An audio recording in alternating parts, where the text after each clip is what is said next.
믿음이 없이는 기쁘시게 못하나니 하나님께 나아가는 자는 반드시 그가 계신 것과 또한 그가 자기를 찾는 자들에게 상 주시는 이심을 믿어야 할지니라.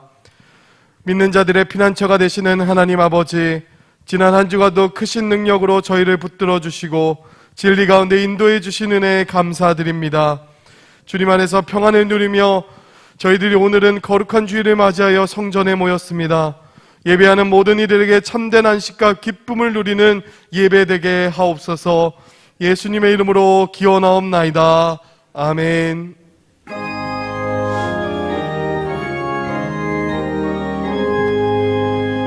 만복의 근원 하나님, 온 백성 찬송 드리고 저 천사여 찬송하세.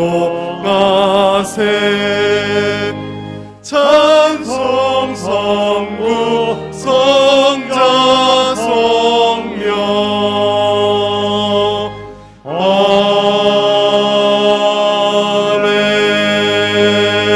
아멘. 지난 한 주간의 삶을 되돌아보며 하나님과 사람 앞에 지은 죄를 회개하는 참회의 기도를 드리시겠습니다. 하나님, 우리의 모든 죄악을 주님 앞에 고백합니다. 하나님 앞에 지은 죄, 사람 앞에 지은 모든 죄악 주님 앞에 고백하오니 주여 우리를 주의 보혈로 깨끗이 씻어주자. 다시는 죄의 유혹에 사로잡혀 살지 않도록 우리의 마음을 정결케 하여 주시옵소서. 하나님, 회개합니다. 하나님, 우리의 모든 죄악들을 주님 앞에 고백합니다.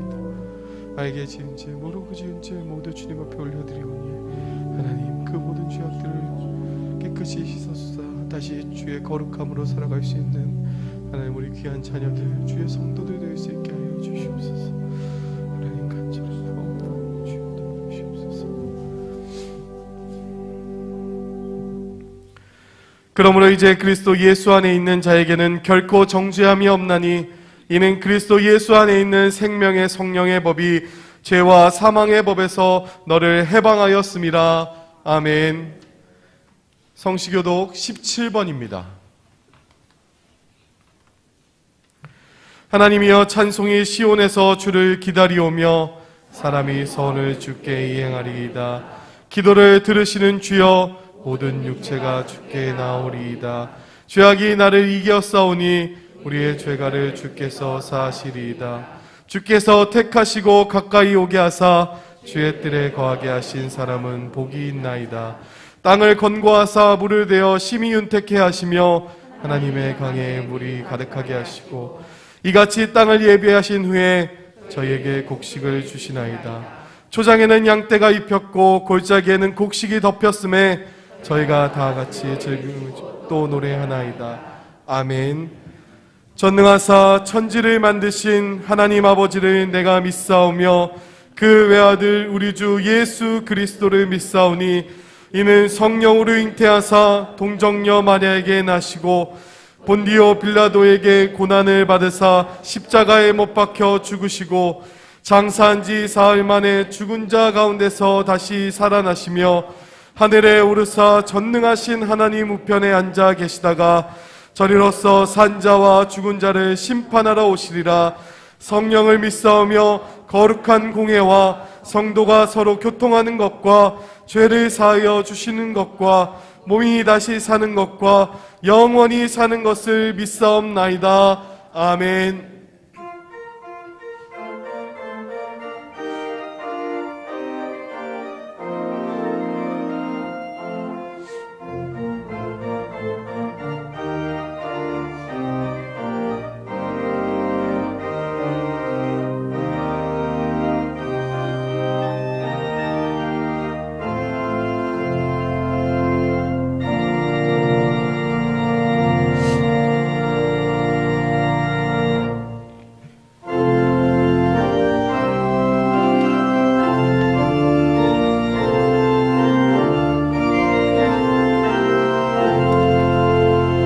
피난처 있으니 환난을 당한 자 이리 오라. 땅들을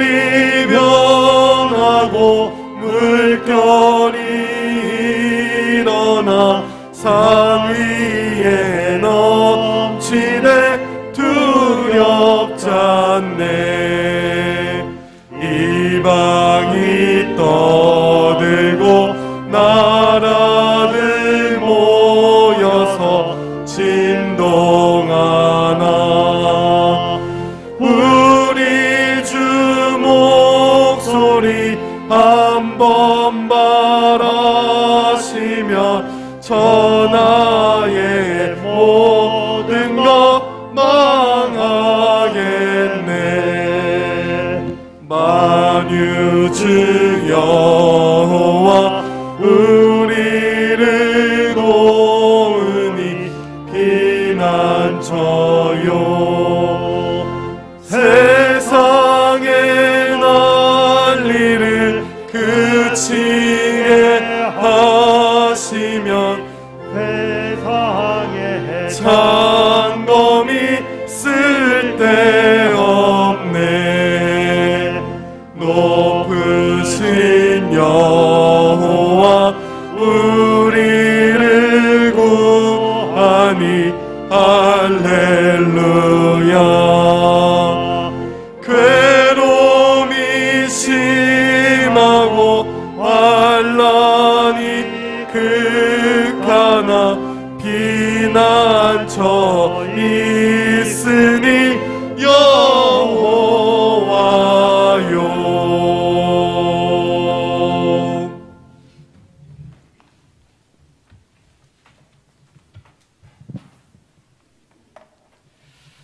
십자가의 보혈로 우리를 구원하신 자비로우신 주님, 복된 주일 아침 우리로 주님을 예배하는 자리에 나오게 하심을 감사드립니다. 이곳에 임하셔서 우리에게 성령으로 기름 부으시고 영과 진리로 예배하게 역사하시며 영광과 존귀 홀로 받으시옵소서. 환난 가운데 우리를 하나님의 사람으로 빚어가시는 주님, 코로나 대유행 가운데서도 우리를 지켜주심에 감사드립니다. 이제 다시 확산세 있는 코로나 재유행도 잘 극복하도록 은혜를 더하시며 물가의 폭등과 스태그플레이션 등 경제위기, 우크라이나 전쟁으로 인한 식량과 에너지난, 점점 심각해지는 환경위기 등도 잘 극복해가며 교회의 선한 사역들을 잘 펼쳐나갈 수 있도록 지혜와 능력을 부어주시옵소서. 무엇보다도 이 모든 거친 환경을 통해서 주님께서 세상을 향하여 또 우리를 향하여 경고하시는 의미를 깨달아 알게 하셔서 이 땅에 심판주로 다시 오실 주님의 때를 예비하는 지혜로운 자들이 다 되게 하옵소서. 유아 유치부부터 시작된 여름교육 행사가 유소년 중고등부까지 은혜 가운데 잘 마침을 감사드립니다. 담당 교육자들과 교사들, 돕는 이들이 땀 흘려 수고하여 뿌린 말씀의 씨앗들이 장차 60배, 100배 영적 성장의 귀한 열매로 나타나게 역사하여 주시옵소서. 이어지는 청년부 수련회의 은혜를 더하셔서 우리 청년들이 직업과 결혼에 대한 가치관의 변화, 차별금지법으로 하나님께서 세우신 질서와 기독교의 절대 진리가 심각한 도전을 받는 세상 속에서 신앙을 지켜 세속에 물들지 않도록, 어둠의 권세에 눌리지 않도록 십자가의 보혈과 부활의 능력을 풍성하게 부어주시옵소서. 우리 개봉교회가 진리 등들을 높이 세우며 구원의 방주 역할을 잘 감당하는 성령의 공동체가 되게 하여 주시옵시고, 기도와 물질로 후원하는 미자랍 교회들과 해외 선교사에게 귀한 결실이 있게 하옵소서. 우리 가운데 육체에 병드니 약하니 심령이 공고하니 경제적으로 궁핍한 이들을 고치시고 새롭게 하시며 위로와 평강과 회복의 은총을 더하여 주시옵소서. 세우신 사자 목사님 영역을 강건하게 지켜주시고 항상 성령으로 충만하여 목회사역을 잘 감당하게 도와주시고, 오늘 또 대언하시는 말씀에 우리의 영혼이 소성케 되는 능력을 덧입혀 주시옵소서. 가브리엘 성가대 찬양을 흠양하시고 홀로 영광 받으시옵기를 바라옵고, 예배를 돕는 여러 손길들을 복주시기를 바라오며, 이 모든 말씀을 종말의 때를 살아가는 우리를 지극히 사랑하셔서 생명의 길로 인도하시는 우리 구주 예수 그리스도의 이름으로 감사하며 기도드리옵나이다. 아멘.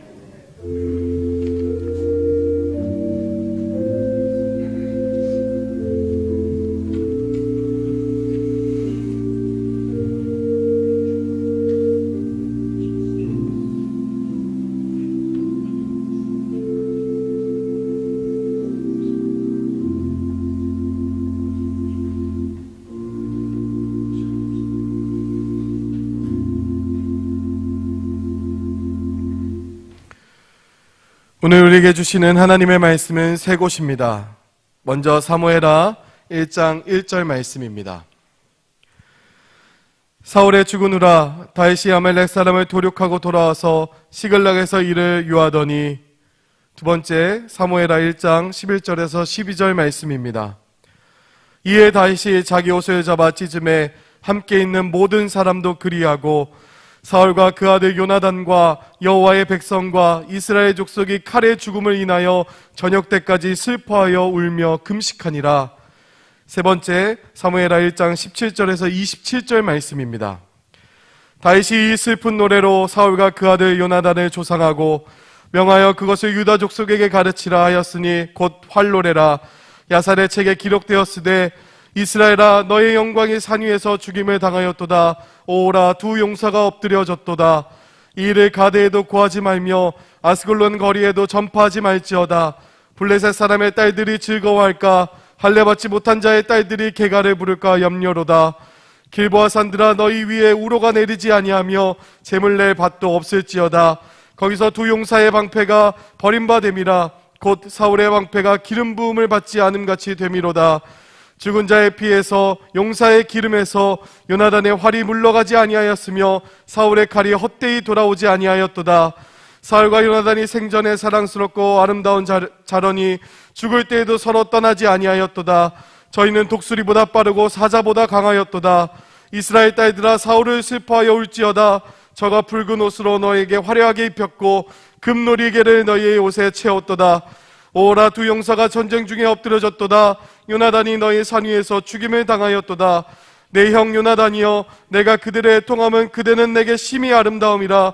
그대가 나를 사랑함이 기이하여 여인의 사랑보다 승하였도다.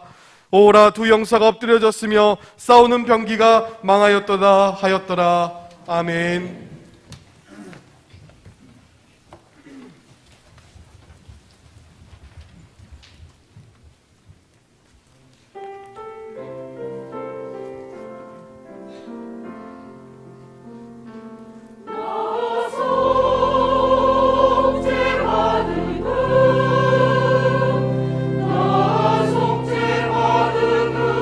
주를 정기하겠네.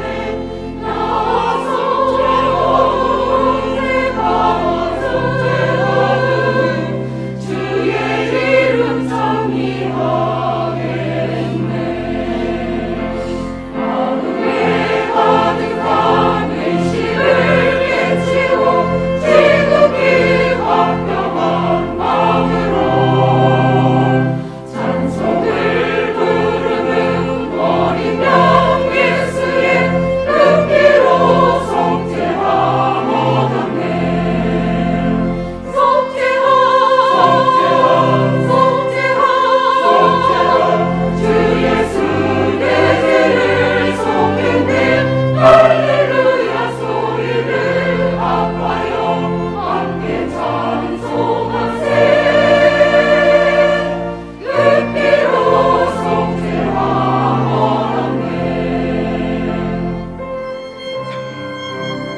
하나님께서 이 복된 주일 아침 여러분들에게 말씀으로 은혜 주시기를 축원합니다.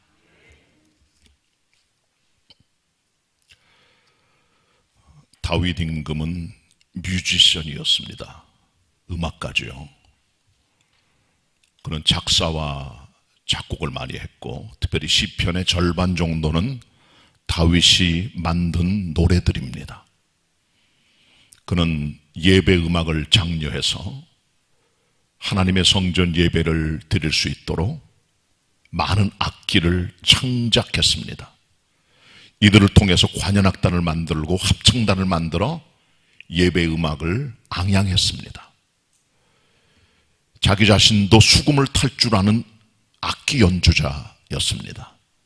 이 같은 음악가 다윗이 노래 하나를 만들었습니다. 그게 바로 활노래라고 하는 겁니다. 영어 성경은 The Song of the Bow라고 되어 있습니다.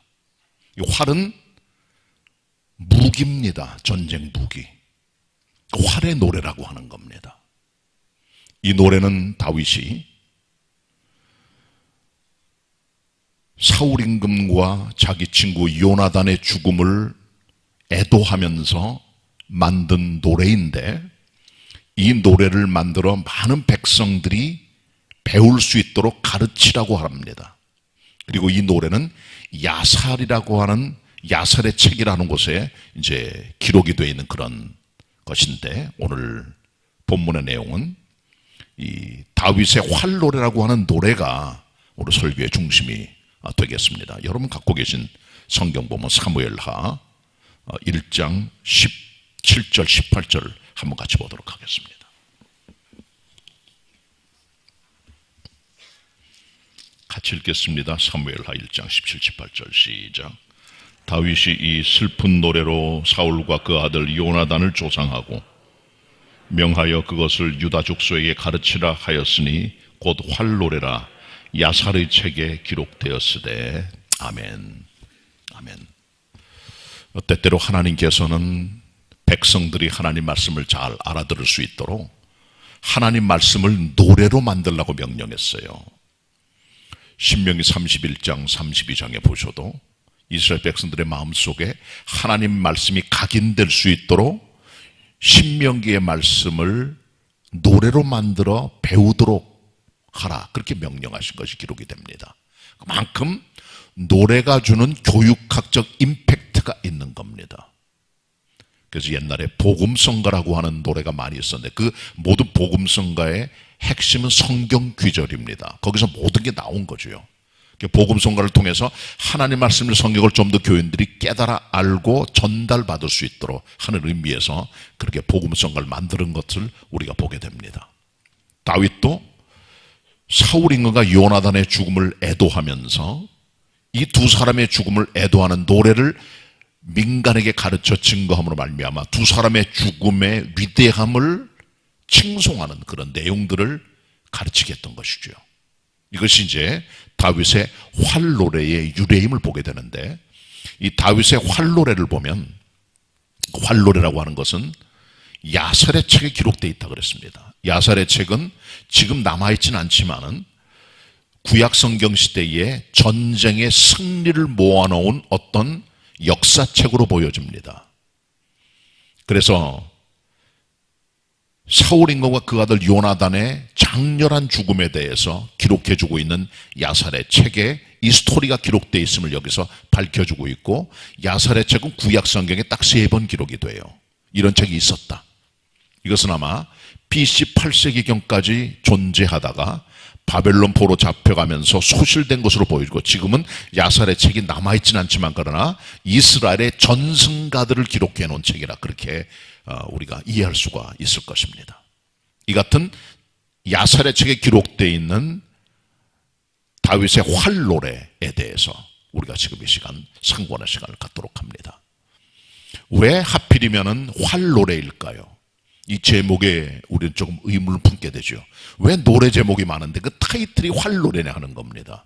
이것은 요나단의 활에서 유래했다고 보여집니다. 요나단은 명궁이었습니다. 활을 사랑했어요. 그래서 전쟁터에 나갈 때마다 활을 앞장 세워서 적들을 물리쳐곤 했던 것이죠. 고대 병기 가운데 가장 강력했던 도구 중에 하나가 바로 활입니다. 먼 거리에서 적들을 부상시키고 치명상을 줄 수 있는 게 바로 이 활이라고 하는 거죠. 이 활을 가장 잘 사용했던 사람이 바로 요나단이고, 요나단은 활의 명수였습니다. 그래서 본문 1장 22절에 보면 요나단의 활이 물러가지 않았다는 얘기를 해줘요. 요나단은 활을 가지고 나가 싸울 때 절대로 물러서지 않고 용맹 있게 싸웠다. 활이 그의 주의 병기가 되어 싸웠다는 우리 그런 흔적들을 보게 되는 것이죠. 다윗이 골리앗을 죽였습니다. 젊은 10대 소년이 대승리를 거둔 거예요. 이것을 본 사울 임금의 아들 왕세자 요나단은 다윗의 경건, 영성, 용맹에 매료가 돼요. 그리고 전쟁터에서 갔다 돌아오는 요나단은, 이 다윗을 만난 요나단은 그와 약속을 맺습니다. 너랑 나랑 생명의 친구로 평생 우정 변치 말자라고 하는 의형제 같은 걸 맺게 되는 거죠. 이때 의형제 표식으로 자기의 겉옷을 벗어서 다윗에게 줘요. 군복도 벗어주고 칼과 그리고 활과 띠까지 다 주었다는 기록이 나옵니다. 그 중에 특별히 요나단이 가지고 있던 중요한 병기가 바로 이 활입니다. 그는 활을 잘 사용을 했습니다. 그리고 자기 아버지 사울 임금이 다윗을 죽이려고 할 때 이 다윗 임금의 그 사울 임금의 다윗 살해 음모를 알고 활을 쏘아서 다윗으로 하여금 도망갈 수 있도록 신호를 보냈던 걸 보게 되죠. 그러니까 늘 여호수아는, 그 요나단은 자기 손에 항상 활이 있었던 것이죠. 이것으로 적과 싸우기도 하고 신호로 사용했던 것을 우린 보게 되는 것이죠. 이것이 바로 우리 성경에 기록되어 있는 우리 요나단의 활의 모습인 것이죠. 이처럼 용맹한 하나님의 사람 요나단이 전쟁에 활을 들고 나가 절대로 물러서지 않는 그 모습을 보면서 그의 죽음을 애도하며 이 노래의 이름을 활노래라고 붙인 것이지요. 활노래. 이것이 유래입니다. 이제 활노래 내용을 우리가 살펴보기 전에 다윗의 활노래가 형성되는 배경을 조금 살펴보면 좋겠습니다. 다윗의 활노래의 근본적인 동기는 사울의 죽음에 대한 애도입니다. 우리 1장 1절을 같이 보도록 하겠습니다. 사무엘하 1장 1절 앞부분 7글자만 같이 읽습니다. 시작. 사울의 죽은 후라. 사울의 죽은 후라. 사울이 죽었습니다. 사무엘상은 주인공이 사무엘이에요. 사무엘은 베냐민 지파 사람입니다. 겸손하고 경건하고 순종하며 하나님의 힘으로 적들을 물리쳤던 이스라엘의 초대 임금이죠. 아주 훌륭한 임금입니다. 그러나 시간이 흘러가면서 교만하게 되고 불순종하게 되고 하나님의 종을 무시하고 그리고 자기 아들보다는 다윗이 골리앗을 물리치니까 그를 질투하게 되고 그를 죽이려고 하고 실정을 하게 되고 에너지를 소모하게 되고 집단 학살을 하고 무당을 만나 점을 치기도 하고 하는 아주 나쁜 인생의 종말을 맞이하게 돼요. 그러니까 사무엘상의 주인공은 사울인데 이 사울이 죽은 후라는 겁니다. 그러니까 사무엘하는 사울 임금의 죽음 이후에 다가오는 새로운 시대를 열어가는 다윗 왕조의 시작을 알리는 서막이라고 말할 수가 있는 것이죠. 그러니까 사울의 죽음은 이스라엘의 엄청난 영적 전환기를 만들어가게 됩니다. 한 국가의 위대한 왕이나 역사의 왕들이 세상을 떠날 때 역사는 전환기가 벌어지게 돼요. 그리고 새로운 시대가 열려지게 됩니다. 사울은 죽었고 새로운 시대를 열어가는 다윗 왕조의 시작은 바로 사울을 애도하는 활노래 애도가로 시작이 되는 것이죠. 그런 의미에서 이 활노래는 이스라엘의 새로운 역사를 만들어내는 사울시대 종말을 알리는 어떤 메시지임을 우린 발견하게 됩니다. 모세가 죽었습니다. 모세의 죽음으로 출애굽 시대와 광야 시대는 종식되게 되고 새로운 시대인 여호수아의 가나안 정복 시대가 열려지게 되는 것이죠. 모세의 후계자였던 여호수아가 죽습니다. 그의 죽음으로 가나안 정복은 끝이 나게 되고 혼돈스러운 사사시대가 열려지게 되는 것이죠. 한 위대한 지도자의 죽음은 역사의 전환점을 만들어냅니다. 세례 요한이 순교를 당했습니다. 그의 순교는 구약 성경의 모든 율법을 완성하는 동시에 예수 그리스도의 새로운 왕국의 도래를 알리는 서막이었음을 우린 보게 되는 것이죠. 한 위대한 종의 죽음, 이것은 새로운 역사를 알리는 조짐임을 보게 되는 것이죠. 사무엘하 1장에 기록되어 있는 이 짤막한 7글자 사울이 죽으라는 이 말씀은 바로 사울 임금의 죽음을 통해 새로운 역사가 만들어지는 어떤 전환점을 암시하는 것임을 우리는 볼 수 있게 되는 것이죠. 자, 사울이 죽었습니다.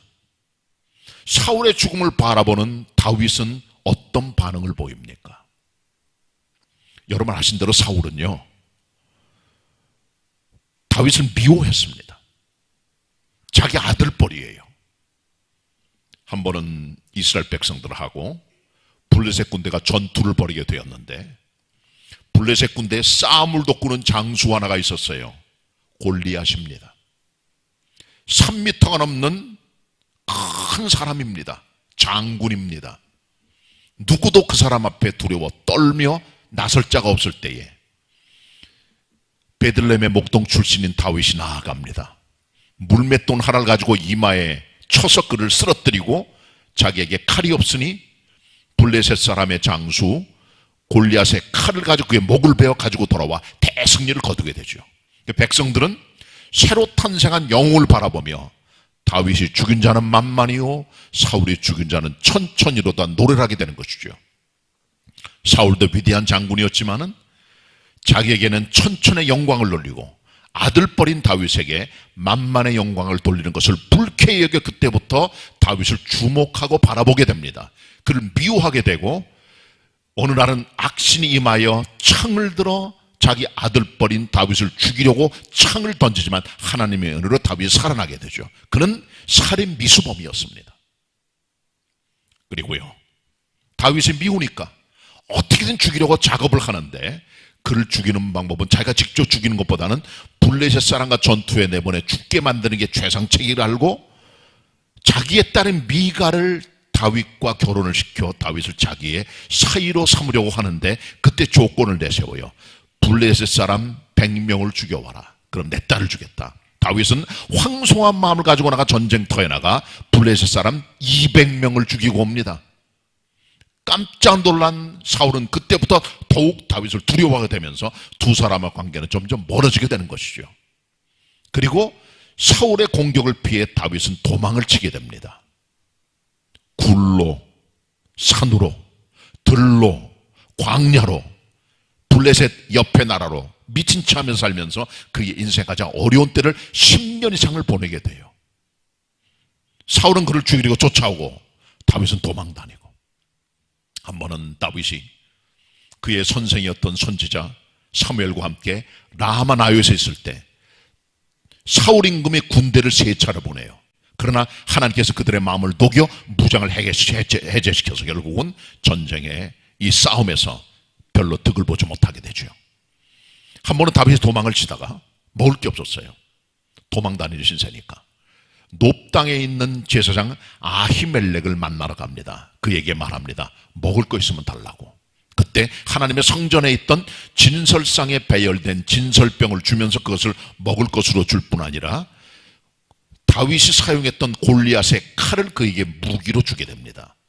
이 소식을 들은 다윗은, 사울 임금은 다윗을 도와준 아히멜렉을 싫어하여 높 땅의 군사를 데리고 가서 아히멜렉과 제사장들 레위 사람 85명을 집단 학살을 해요. 모든 남자 여자를 다 죽여요. 어린아이들, 젖먹이, 소, 양, 나귀까지 다 전멸시켜버리고 맙니다. 이게 사울 임금의 행태였습니다. 그리고요, 그는 군사 3,000명을 이끌고 다윗을 죽이려고 수색 작업을 2차례 했지만은 하나님이 다윗을 그의 손에 붙이지 아니하시죠. 이것이 다윗을 향한 사울 임금의 태도였다는 거죠. 사실 다윗은 젊은 시절부터 사울 임금 때문에 모든 걸 상실했습니다. 가족을 떠났습니다. 친구를 떠났습니다. 고향을 떠났습니다. 성전을 떠났습니다. 모든 기득권을 다 버렸습니다. 남은 건 아무것도 없고 도망다니는 도명봉 신세로 10년 이상을 보내게 돼요. 이것이 다윗의 비참한 신세죠. 그런 의미에서 사울 임금의 죽음은 다윗에게는 굿 뉴스였을 겁니다. 아, 잘 죽었구나. 하나님의 때가 되는 죽었겠지. 조금이라도 기쁨이 있었을 거예요. 악인이 죽을 때, 나를 괴롭게 했던 원수가 세상을 떠날 때 보통 자연인들, 일반적인 상식적인 생각의 사람들은 아마도 굿뉴스로 생각할 거예요. 그게 일반적인 사람이지만 다윗은 그렇게 하지 않았다는 거죠. 어떻게 다윗은 반응합니까? 애도합니다. 그의 죽음을. 원수의 죽음을 기뻐하지 않았어요. 원수의 멸망을 즐거워하지 않았어요. 그의 죽음을 애도하는 다윗을 보시길 바랍니다. 자기를 괴롭게 만들었던 사울 임금을 품고 나아가는 다윗의 마음은 우리가 가져야 될 하나님의 사람의 인격임을 우리는 보게 되는 것이죠. 본문 1장 11절 12절 같이 보도록 하겠습니다. 사무엘하 1장 11절 12절 제가 읽겠습니다. 이에 다윗이 자기 옷을 잡아 찢음에 함께 있는 모든 사람도 그리하고 12절 같이 봅니다. 시작.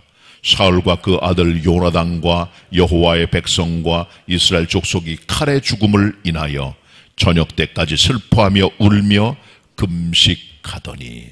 아멘.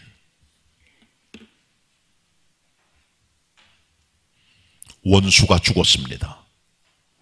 전쟁터에서 멸망했습니다. 물론 자기 친구 요나단도 같이 죽었어요. 어떤 의미에서는 사울 임금의 죽음이란 다윗에게는 새로운 기회요, 축복의 시간이었을 겁니다. 그는 기뻐했을 수 있습니다. 그러나 그는 자연인의 보복의 마음을 버리고 그의 죽음을 애도하는 아픔의 노래를 부르게 된 거죠. 사울의 죽음의 소식을 들은 다윗, 옷을 찢습니다. 그의 죽음을 인하여 슬퍼하며 울며 저녁 때까지 금식했다고 말해줍니다. 자기를 미워했던 원수, 질투에 눈이 멀어 자기를 죽이려고 인생을 모두 무너뜨린 원수 사울 임금을 향하여 그는 기뻐할 수 있었지만 그는 그렇게 하지 않았습니다. 그리고 하나님의 사람의 대인다운 풍모를 보여주고 있는 거죠. 이것이 하나님의 족인 다윗의 우주적인 사랑입니다. 원수의 죽음을 즐거워하지 않습니다. 그가 멸망하는 것을 기뻐하지 않습니다. 오히려 그 사람 때문에 옷을 찢고 슬퍼하며 울며 금식합니다. 애도합니다. 이것이 하나님의 사람의 넓이입니다. 우주적인 마음입니다. 그래서 하나님께서는 이 같은 다윗을 향하여 말씀하십니다. 너는 내 마음에 합한 사람이다. 자연인들은 영적 무지함 때문에 이 같은 사건이 발생했을 때 기회로 삼을 거예요. 잘 죽었구나, 고소하다, 그렇게 나를 괴롭게 만들더니 드디어 종말이었구나, 하나님의 뜻이다, 주님이 치신 거야, 이렇게 생각했을 거예요. 그러나 다윗은 그렇게 하지 않았습니다. 어떤 말도 안 했고 그는 그를 위해 웁니다. 금식하며. 사울이 다윗을 공격할 때 그는 한 번도 그를 비난하거나 그를 공격하거나 도전하거나 싸우지 않았어요. 그냥 도망만 했습니다. 피해 다녔습니다. 부딪히지 않으려고. 그리고 그의 죽음을 보고 애도하는 다윗 보시길 바랍니다. 미국의 16대 대통령인 아브라함 링컨을 기억하실 겁니다. 그는 많이 배우지 못했지만은 변호사 시험에 합격을 해 변호사가 돼요. 그리고 어떤 사건을 맡아 어떤 사람을 변호하게 됐는데 혼자 한 것이 아니라 에드윈 스탠턴이라고 하는 변호사랑 같이 그 사건을 맡게 되었는데, 시골 촌뜨기요 애숭이인 신입 변호사 링컨이 맘에 들지 않았던 좋은 집안 출신의 에드윈 스탠턴이라고 하는 변호사는 그냥 나가버렸어요. 이런 애숙이랑 일할 수 없다고. 그리고 아브라함 링컨이 잘 될 때마다 항상 그를 공격했고 한 번도 그를 향해 좋은 얘기를 한 적이 한 번도 없어요. 뒤에서 비난하고 손가락질하고 욕지거리를 하고. 그는 이렇게 말했습니다. 링컨을 향하여. 그는 저질스러운 광대다. 애숭이 풍나기 변호사다. 초짜 정치인이다. 그리고 고릴라를 보려면 아프리카 갈 필요가 없어. 미국 땅에 있는 스프링필드에 가면은 고릴라 한 마리가 있다. 그게 링컨이라 그랬습니다. 그러나 링컨은 한 번도 스탠턴 앞에 대꾸하거나 그를 비난하거나 그를 욕하지 않았습니다. 아브라함 링컨이 대통령이 됐습니다. 남북전쟁이 벌어졌습니다. 이걸 해결해야 됩니다. 그때 그는 자기를 공격하고 계속 비난하고 한 번도 좋은 말 해본 적이 없는 에드윈 스탠턴에게 국방부 장관 자리를 제시하게 돼요. 참모들이 다 말립니다. 그렇게 오랫동안 당신을 힘들게 만들고 공격했던 그 사람 왜 같았습니까? 남북전쟁에 가장 필요한 사람은 에드윈 스탠턴이야. 그 사람은 전쟁을 승리로 이끌 수 있어. 그리고 그 사람을 끌어안고 자기 참모로 서서 남북전쟁을 승리로 이끌게 된 것이죠. 워싱턴의 극장에서 아브라함 링컨이 피격을 당해 죽임당했을 때 제일 먼저 달려온 게 바로 에드윈 스탠턴이라고 하는 거죠. 그는 애도하고 울면서 여기 가장 위대했던 세계 정치가가 누워있다고 얘기했다고 합니다. 이게 링컨의 넓은 마음입니다. 다윗을 보세요. 사울을 끌어안습니다. 한 번도 그는 사울 임금을 향하여 칼을 겨누거나 창을 겨누거나 화살을 쏘거나 비난하거나 욕을 한 적이 없어요. 도망만 다녔습니다. 그는 그리고 사울 때는 모든 걸 잃어버렸습니다. 다 상실했어요. 가족도 물질도 고향도 다 버렸습니다. 그러나 그는 그의 죽음을 애도하며 슬퍼하고 있는 것이지요. 요한복음 13장 1절에 보시면 예수께서 세상을 떠난 데가 이른 줄 아시고 세상에 있는 자기 사람들을 사랑하시되 끝까지 사랑하셨다고 말씀해 주고 있는 것이죠. 그리고 제자들의 발을 씻겨주시는데 주님을 은삼식에 팔아넘긴 가룟 유다의 발도 씻겨주십니다. 예수님을 3번 부인했던 베드로 발도 씻겨주시지요. 다 품어준 것입니다. 자기를 배반한 제자들까지. 이것이 바로 그리스도의 마음이요 링컨의 마음이요 다윗의 마음인 것입니다. 끌어안고 살아갈 수 있는, 원수를 품을 수 있는 다윗 같은 사람이 다 되시길 바랍니다. 자, 이제 우리는 다윗이 쓴 활노래를 분석할 시간이 됐습니다. 다윗의 활노래는 19절부터 27절에 잘 기록이 되어 있습니다. 이 내용을 잠시 분석합니다. 먼저 첫 번째 부분을 분석하도록 하겠습니다. 19절부터 21절입니다. 제가 읽도록 하겠습니다. 읽습니다. 제가. 이스라엘아, 너의 영광이 산 위에서 죽임을 당하였도다. 오호라, 두 용사가 엎드려졌도다. 이 일을 가두에도 고하지 말며 아스글론 거리에도 전파하지 말지어다. 블레셋 사람의 딸들이 즐거워할까? 할례 받지 못한 자의 딸들이 개가를 부를까 염려로다. 길보아 산들아, 너희 위에 우로가 내리지 아니하며 제사 재물 낼 밭도 없을지어다. 거기서 두 용사의 방패가 버린 바 됨이라. 고 사울의 방패가 기름 부음을 받지 않음같이 됨이로다.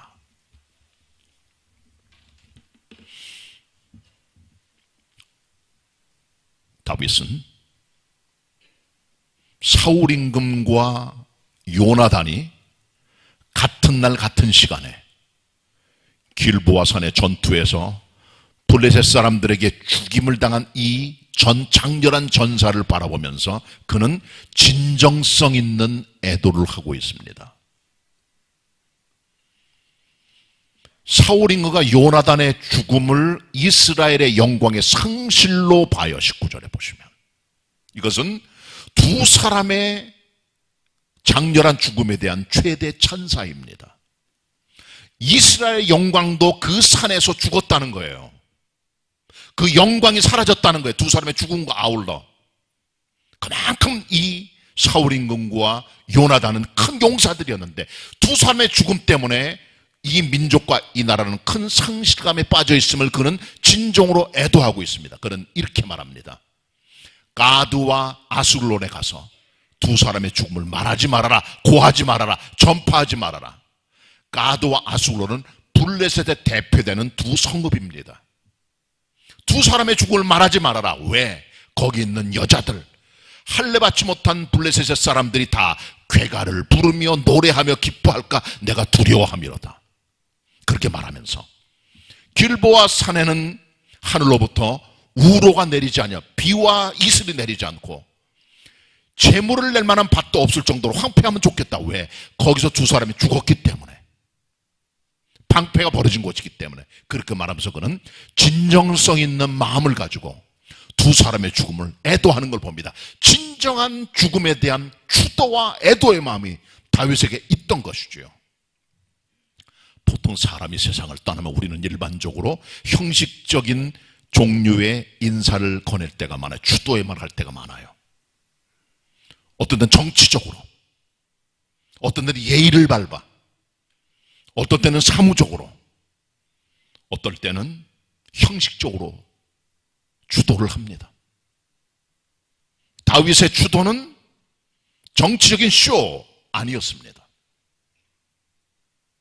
백성들을 통합하기 위해서 만들었던 인간적인 인사의 글이 아니었어요. 두 사람의 죽음을 정말 애도하며, 위대한 두 사람의 죽음은 이스라엘의 상실과 같을 정도로 그 두 사람의 죽음을 가슴 아파하며 노래하고 있는 것이죠. 진정성 있는 추도와 애도, 이것이 다윗이었음을 우린 보게 되는 겁니다. 그는 순수하게 추도했습니다. 두 사람의 죽음을 정말 가슴 속에서부터 아파했던 거예요. 사탕 발린 쇼맨십에 정치적인 쇼로 추도한 게 절대로 아닙니다. 성령의 감동을 받아 두 사람의 죽음을 아파하는 다윗의 애절한 모습이 여기 담겨져 있는 것이죠. 또 하나는요, 다윗은 이 추도사를 통하여 두 용사 사울과 요나단의 죽음을, 그 용맹을 칭송합니다.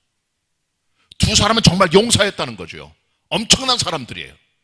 그 두 사람의 죽음을 보면서 그들의 용맹했음을 칭송하는 다윗의 모습을 보게 됩니다. 본문 22절입니다.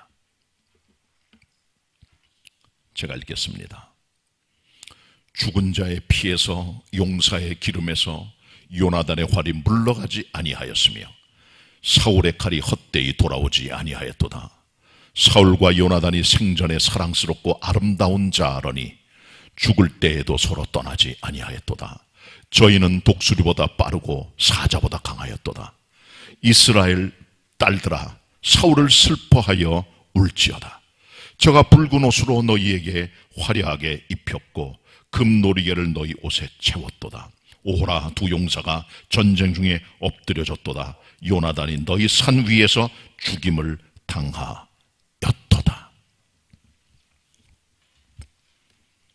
여기서 다윗은 요나단은 둘째치고 사울 임금이 가졌던 전과를 밝혀내지 않습니다.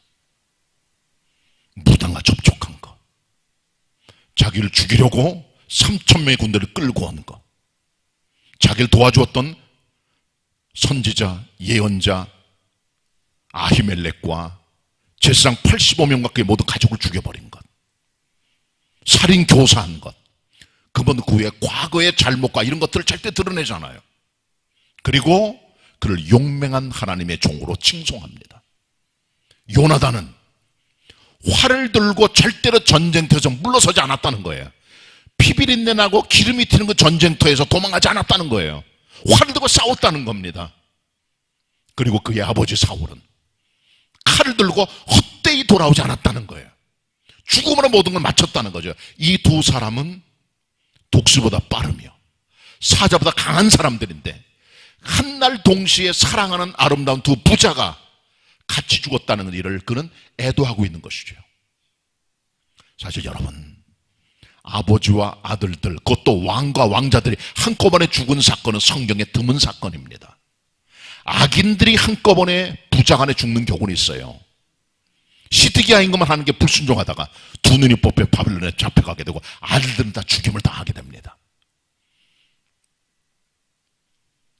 파사 시대에 바빌론 포로 잡혀갔던 백성들 가운데 모르드게가 있었습니다. 모르드게를 주리가 만들었던 장대에 그들의 대적인 하만이 달리게 되고 하만의 연하들이 다 죽임을 당하게 됩니다. 연하들이 전부 다. 그렇게 악한 아버지와 아들이 죽는 경우는 있지만, 그러나 이처럼 이스라엘 왕과 왕자들이 한꺼번에 전쟁을 위해 죽는 사건은 굉장히 드문 사건이에요. 사울 임금 죽었습니다. 큰아들 왕세자 요나단 죽었습니다. 둘째 아들 아비나답 죽었습니다. 셋째 말기수가 죽었습니다. 넷이 죽어버린 거예요.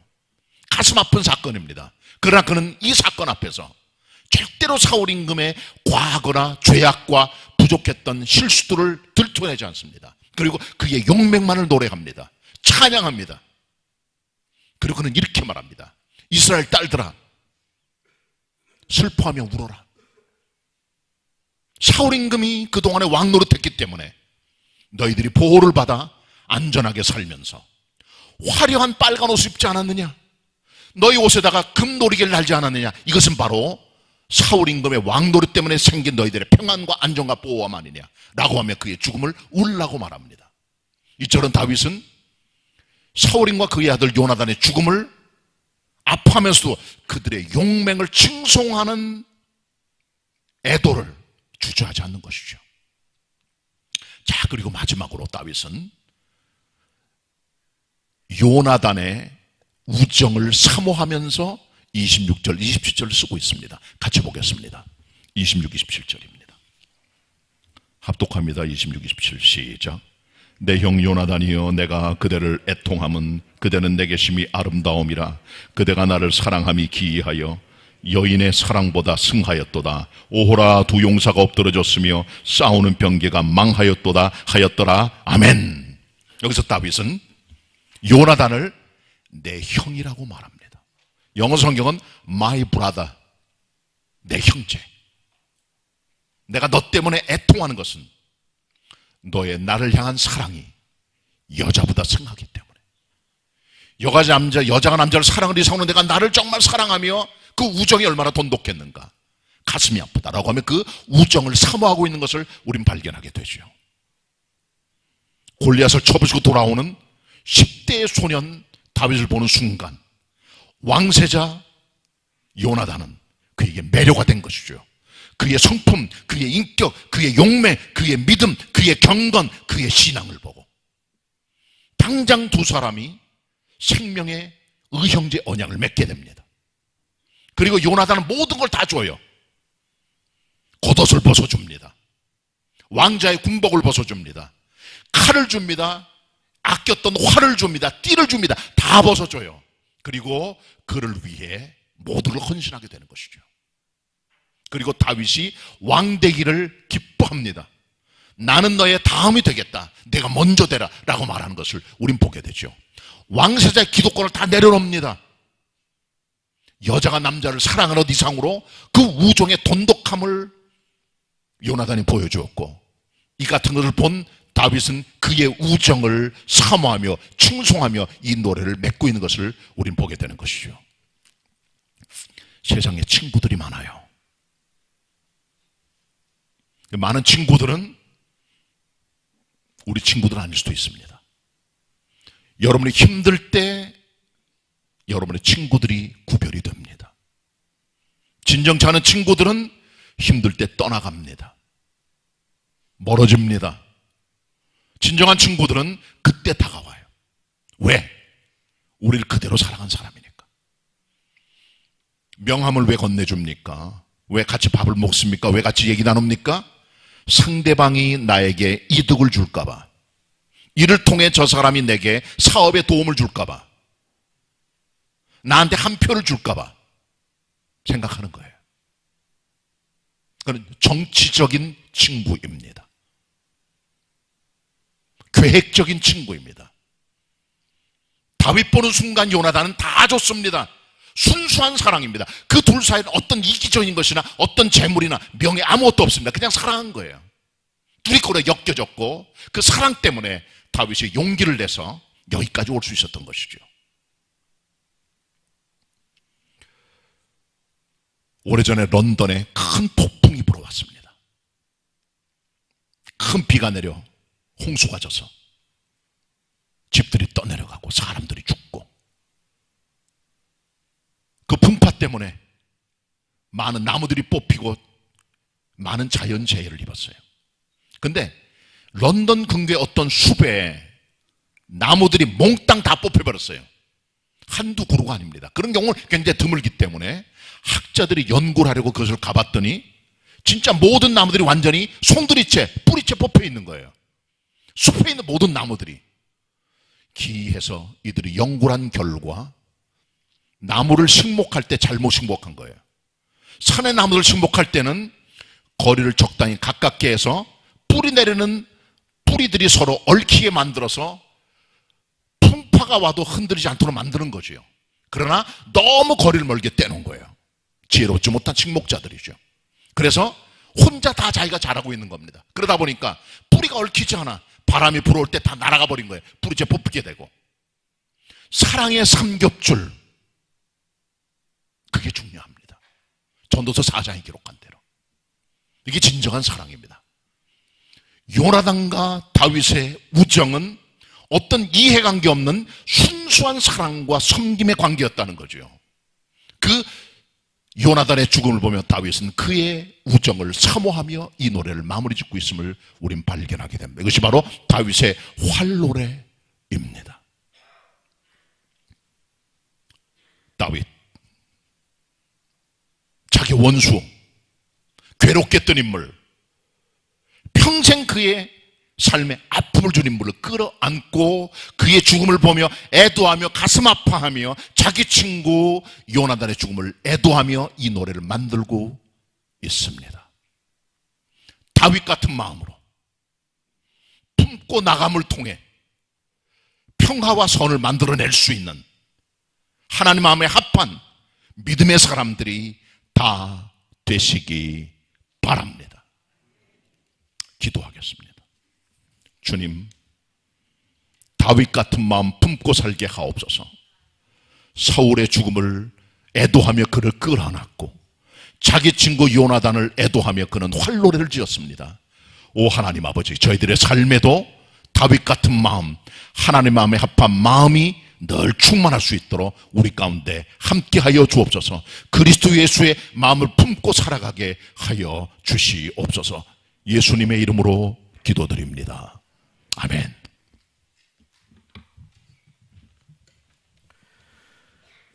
은혜 받은 말씀 생각하시면서 찬송 369장 부르시겠습니다.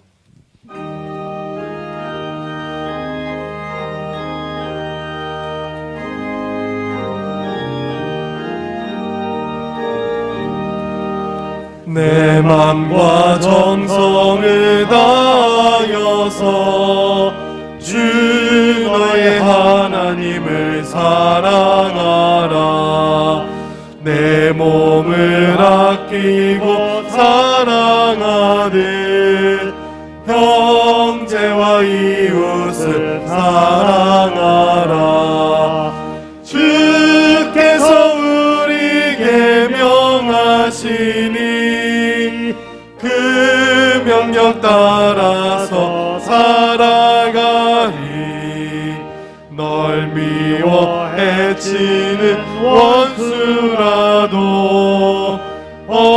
언제나 너그럽게 사랑하라.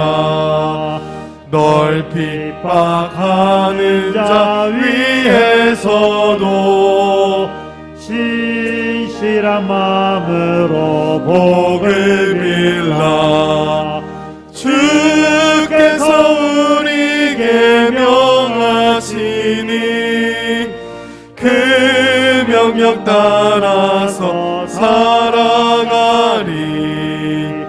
나 항상 주님을 회방하고 형제를 억울하게 괴롭혔다. 이러한 죄인을 사랑하사 주께서 몸 버려 죽으셨다.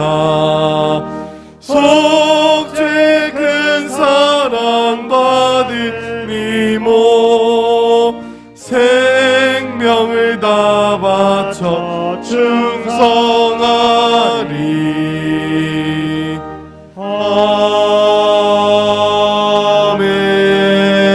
아멘. 믿음과 정성으로 하나님께 예물 드리시겠습니다.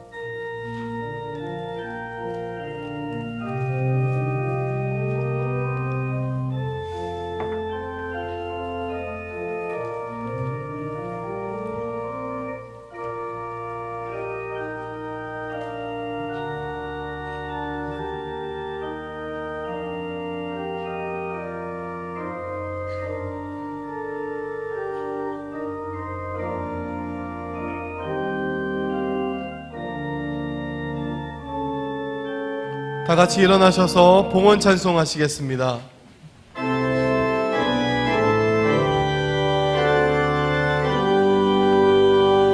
모든 것이 주께로부터 왔으니 이 예물을 주께 바치나이다.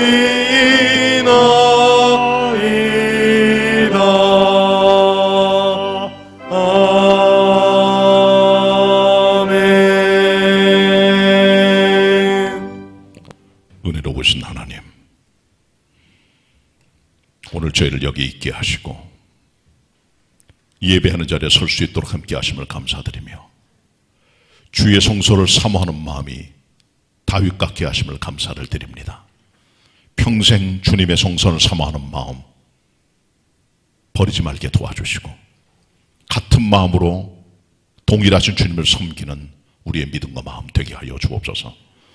오늘 11조로 주일 헌금으로 여러 가지 감사의 물로 해외 선교를 위해서 건축을 위해서 예물을 드립니다.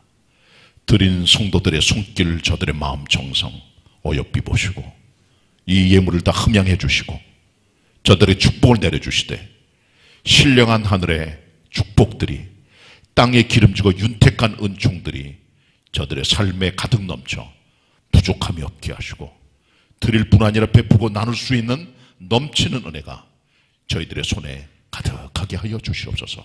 예수님의 이름으로 기도드립니다. 아멘. 자리에 앉으시길 바랍니다. 옆에 분들 같이 우리 주일 우리 아침 인사 나눕니다. 반갑습니다. 인사 나누시길 바랍니다. 저는 코로나 확진이 돼서 지난주에 설교를 못했고요. 또 교육자들도 몇 분이 확진이 됐는데 다들 회복이 돼서 다 이렇게 돌아왔습니다. 심력기체들 정말 죄송스럽고 다 돌아와서 감사합니다. 이번에 확진된 교육자들은 지난번에 코로나 확진이 안 된 분들이 다 걸렸고 한 번 걸린 분은 또 이번에 다 안 걸려가지고 다행히 지난 주일날 확진 안 된 분들이 잘 섬겨서 또 감사를 드립니다. 또 우리 성도들 중에 지금 코로나 확진자들이 점점 생기고 있는 가운데 있습니다. 많이 기도해 주시길 부탁의 말씀을 드립니다. 지난 목금 토일 요 지난 주간하고 이번 주간이 휴가의 피크라고 생각이 되는데, 휴가 중에도 우리 성도님들은 꼭 신앙생활의 준칙을 지켜주시길 바라는데, 여러분 교회 소식란에 보시면 맨 위에 박스에 4가지 생활생활 지침이 나옵니다. 어디서나 주의를 성수하세요. 매일 경건의 시간을 가지세요. 코로나19 재확산을 보시면서 마스크 착용, 방역수칙 준수 잘 해주세요. 휴가 기간 중에 영적 재충전에 힘을 쓰고 불경건한 것들은 하지 맙시다. 그런 내용입니다. 꼭 지켜주시길 바라고, 교회학교 여름교육 행사가 지난 주일로 1차적으로 고등부까지 다 마감을 했습니다. 유아 유치부가 먼저 시작을 해서 그 다음에 유년부, 소년부, 중등부, 고등부까지 6개 부서를 잘 마쳤습니다. 다음 주일부터는 청년부가 또 8일 동안 비대면과 대면으로 여름 행사를 진행하게 되는데, 그동안에 여름교육 행사를 위해서 섬겨주신 모든 교사들에게 감사를 드리고, 또 가정에서 비대면 자기 주도 학습을 위해서 도와준 부모님들께도 감사의 말씀을 전해드리고, 가정교육을 통해 경건의 힘이 잘 전달될 수 있도록 부모들이 힘써 주시길 부탁의 말씀을 드리고요. 또 이번 여름 행사를 위해서 물질로 찬조해 줄 뿐 아니라 기도로 많이 도와준 여러분들이 계십니다. 일일이 다 감사하지 못하지만 모든 분들에게 감사의 말씀을 전해드립니다. 고맙습니다.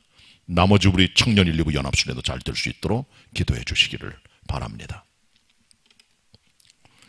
말씀과 함께하는 40일 열심히들 하고 계십니다. 계속해서 진행하시고 그 다음에 교회 확인서를 내주시기를 바랍니다. 교회 회보가 지난주에 나왔는데, 지난주에 못 가져가신 분들은 우리 교회 교인들의 간증들이 섞여 있는 그런 회보입니다. 1년에 자주 못 나옵니다. 코로나 때문에 특별히 많이 못 만들어냈는데요.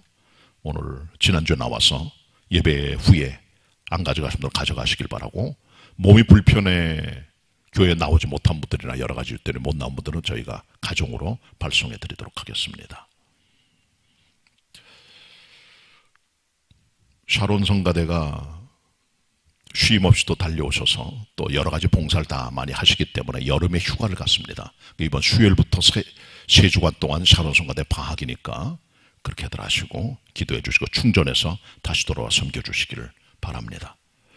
북카페를 이제 오픈하려고 하는데, 북카페니까 책이 있어야 되잖아요. 북카페니까 와서 책 읽고 그 다음에 가는 곳이 이제 북카페 공간인데, 책이 이제 교회에 있는 여러 가지 책들을 일단 갖다 놔긴 했는데 많이 부족합니다. 여러분 가정에 있는 경건서죠, 혹은 각종 양서들을 상태가 좋은 것들만 받습니다.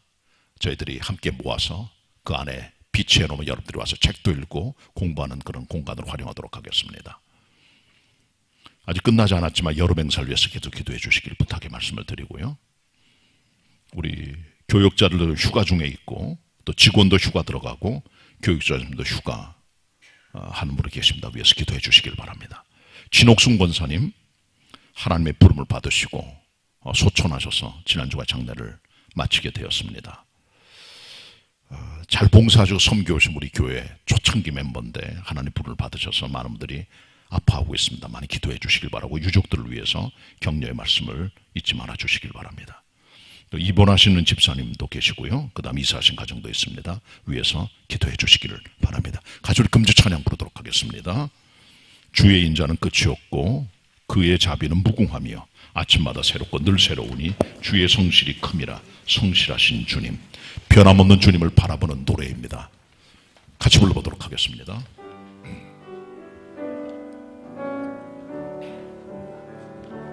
주의 인자는 끝이 없고 그의 자비는 무궁하며 아침마다 새롭고 늘 새로우니 주의 성실이 큼이라. 성실하신 주님 성가대만 합니다.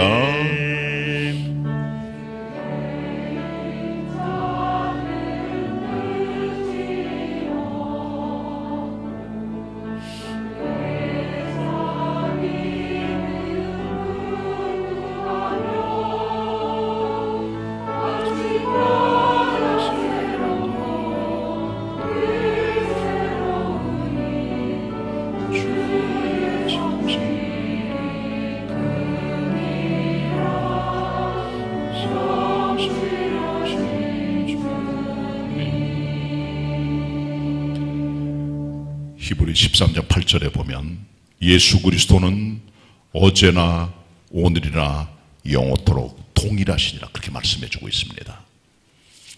예수 그리스도는 늘 변함이 없는 분이세요. 똑같으세요. 늘 거기 계시고 기도할 때 응답하시고 그런 주님이세요.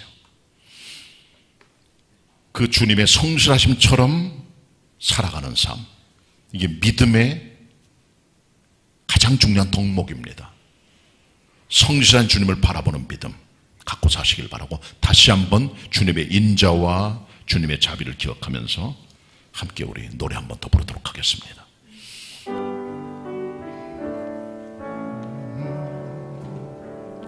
주의 인자는 끝이 없고 그의 자비는 무궁하며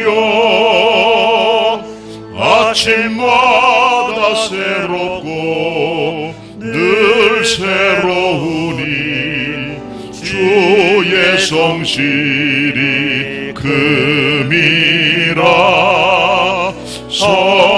성실하신 주님.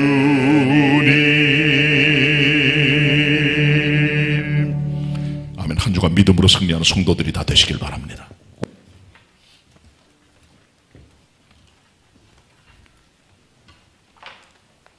다 같이 일어나셔서 찬송가 217장 1절 부르신 후에 담임 목사님께서 축도해 주시겠습니다.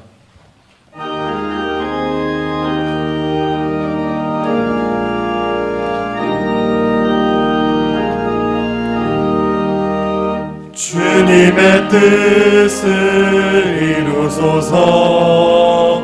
고요한 중에 기다리니 진흙과 같은 날 믿으사 주님의 형상 만드소서.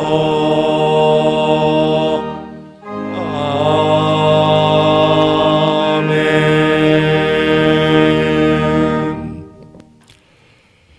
지금은 우리를 사랑하셔서 목숨 내어주시고 원수까지 끌어안으시고 십자가에 죽으신 우리 주님의 예수 그리스도의 은혜와 성부 하나님 아버지의 독생자 이 땅에 보내어 주신 측량 못할 사랑과 성령님의 우리를 만져주시고 새 힘을 주시고 일으켜 주시고 손잡아 주시고 우리 인생길에 도와주시고 역사하심이 오늘 하나님의 성전에 나와 아니면 삶의 자리에서 주님을 경배하는 모든 성도들을 위해 함께 동참 못하지만 이곳저곳 흩어져 있는 개봉의 모든 가족들 머리머리 위에 영원히 함께 하시옵기를 간절히 축원하옵나이다. 아멘.